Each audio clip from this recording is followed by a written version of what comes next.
magte-10 years old. Sabihin mo, thank you, classmates. Okay, palakpakan natin si Rachel. Happy birthday, Rachel! Isa pa, ready, go! Happy birthday, Rachel!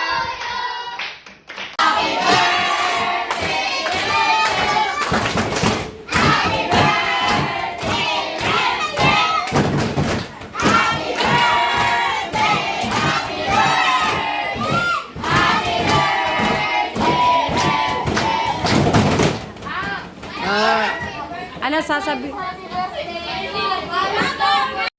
Happy birthday, Reb and Chloe. Ang mga kaklas nyo na ang unang bumati.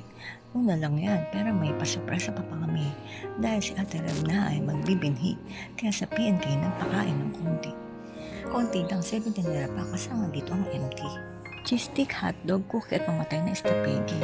At may homemade cake, ang flavor ay favorite yung marshmallow at strawberry.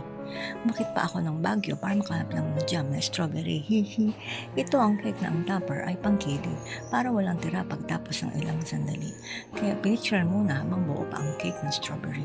Mamaya ubos ito after ng simpleng pa-party. Salamat sa mga tumulak ng regalo kahit ito lang ay niladali. Masaya ang mga kiddies kasamang ka ng mamis pati na ang may baby.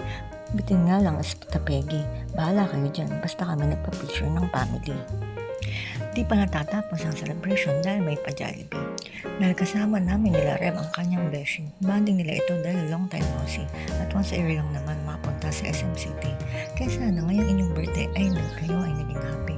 Yan ang gift namin sa inyo dahil nag-aaral kayo mabuti. Kaya sunod namin lahat ng wish nyo from Papa and me. Basta huwag nang laging kumabit ng sipi. Sa huli di kayo magsisisi.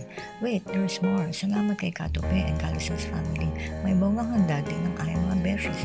Salamat sa inyong handa, napakarami. Akala namin palabok lang at biko na yummy. Rose Nutricia at iba pa kabilang ng getang chicken ni Kansalbi. Kasama pa ang pasabog na kwento ni Ate B. Salamat sa inyo, napakarami. Dahil di lang kids ang naging happy, kasama pati kami.